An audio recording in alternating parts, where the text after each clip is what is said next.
Biru yang terhormat, sebelum bertanya saya ingin meluruskan data-data yang Anda kutip. 2 kali debat kandidat, Anda salah mengutip angka-angka. Pertumbuhan ekonomi 3% itu pada tahun 2009. Pada tahun 2011 ketika saya menjadi bupati, pertumbuhan ekonomi pada angka sekitar 4,8% per tahun. Dan sejak saat itu rata-rata setiap tahun di atas 5%. Itu pertama terkait dengan koreksi angka. Yang berikut saya mau bertanya. Dalam setiap kampanye dan spanduk-spanduk Anda menyebutkan tentang lompatan jauh Flores Timur. Tapi dalam 2 kali debat ini yang Anda jelaskan kepada publik dan kepada forum ini, tidak ada satu lompatan jauh menurut kami. Coba Anda jelaskan itu.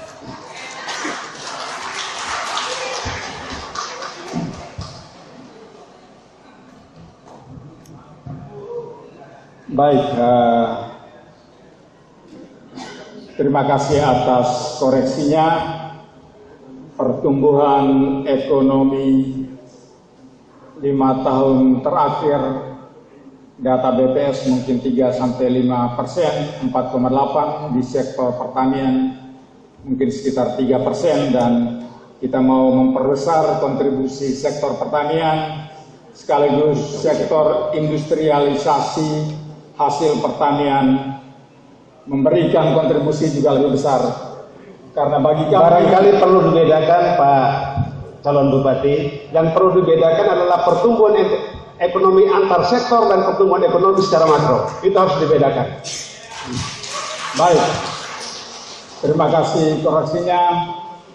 Substansinya adalah meningkatkan semangat kita supaya pertumbuhan ekonomi menjadi jauh lebih tinggi dari yang ada.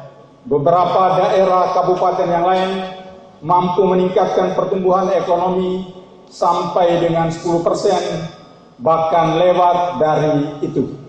Dan secara teori ekonomi, transformasi struktural menjadi persyaratan untuk kemajuan ekonomi suatu bangsa, kemajuan ekonomi suatu daerah. Karena itu kalau pembangunan ekonomi tanpa punya orientasi untuk mendorong transformasi struktural dari ekonomi pertanian tradisional saja, tanpa ada usaha untuk industrialisasi hasil pertanian, maka kita akan jalan di tempat. Lompatan jauh Flores Timur mau meningkatkan kontribusi sektor industri. Industri besar masih belum bisa. Tidak ada pilihan lain kecuali buat kita meningkatkan industrialisasi hasil pertanian. Dan kita lihat prospeknya ada, pertumbuhannya ada. Sekalipun barangkali masih kecil, tetapi jika ada 1-2 langkah yang sudah diambil, katakanlah minyak goreng kelapa, kacang mente pengolahan, industrialisasi hasil perikanan, juga industri kerajinan yang menjadi impak dari perkembangan pariwisataan, maka kita sudah mulai melihat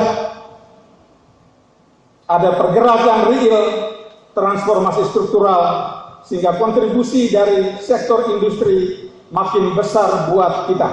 Oke, Kita tidak bisa. Saya sepakat untuk itu.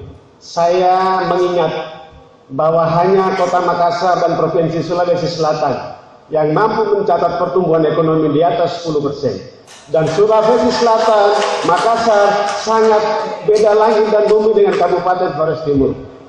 Satu kondisi ekonomi sebuah kabupaten seperti kita terpengaruh oleh lingkungan di sekitar kita, terpengaruh oleh provinsi, terpengaruh juga dengan apa yang sedang kita miliki. Jadi bagaimana konsep lompatan jauh itu supaya kita bisa mencapai angka di atas 10% seperti Makassar?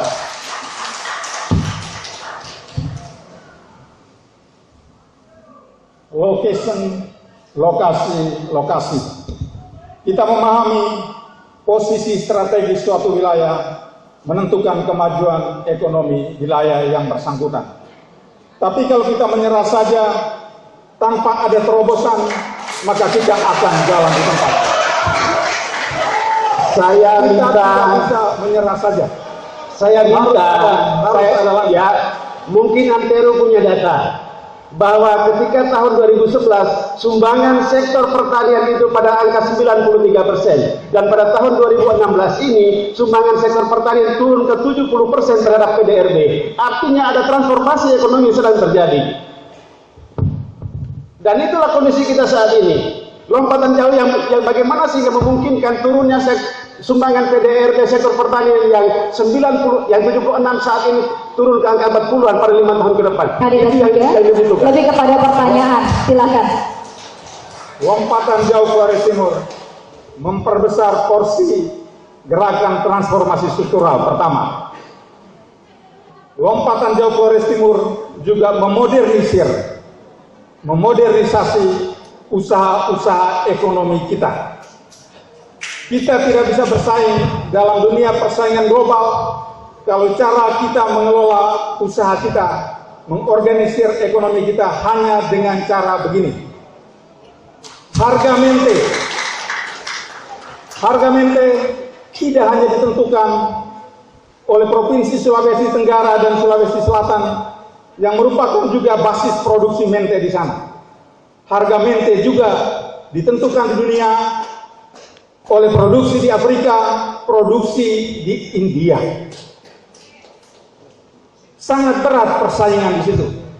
Dunia global sungguh-sungguh nyata. Dan bagaimana strategi bersaing seperti apa? Tidak ada pilihan lain kecuali kita mengorganisir usaha-usaha ekonomi kita ini sungguh-sungguh menjadi organisasi modern. Terlalu jauh barangkali, tapi pilihan kita tidak ada lain untuk bisa bersaing dalam dunia global seperti ini. Harus dimodernisir. Sulit seperti apapun harus dimodernisir.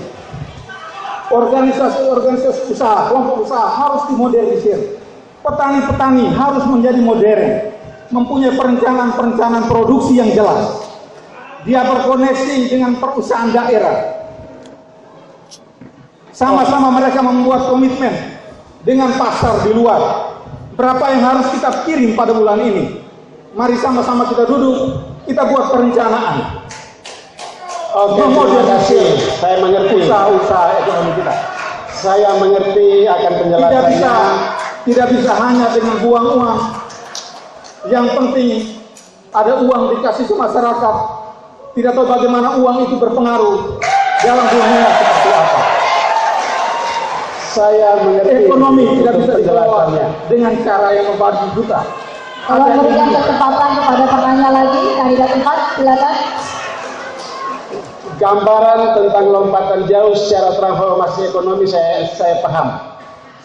Tapi saya hanya ingin bicara soal bagaimana pengalaman memberdayakan ekonomi masyarakat di kabupaten ini. Dan hanya saya yang 10 tahun berpengalaman memberdayakan ekonomi. Akan ada banyak kendala yang kita hadapi dalam kaitan transformasi ekonomi masyarakat. Kendala untuk diatasi. Kendala yang paling berat kita hadapi nanti adalah bagaimana mengubah mentalitas masyarakat dari masyarakat subordinasi pertanian ke masyarakat industri. Itu suatu hal yang sungguh-sungguh sulit. Mungkin Antero bisa menjelaskan bagaimana langkah apa yang bisa dilakukan selama 5 tahun ini sehingga mampu mengubah masyarakat kita sebagai masyarakat petani kepada masyarakat industri. Mengubah mindset kita yang pertama, mengubah cara kita melihat petani kita. Kalau kita bisa membimbing mereka dengan baik, menyadarkan mereka juga bisa berubah. Selama ini pendekatan pemberdayaan terlalu satu aspek. Program pemberdayaan hanya pelatihan. Program pemberdayaan hanya permodalan tanpa fasilitasi ke pasar. Program pemberdayaan hanya kasih bantuan alat. Program pemberdayaan tanpa visi. Program pemberdayaan harus lebih jauh dari itu. Menjawab persoalan secara komprehensif. Baik. Waktu sudah habis. Kita berikan tepuk tangan untuk kedua kandidat. Kita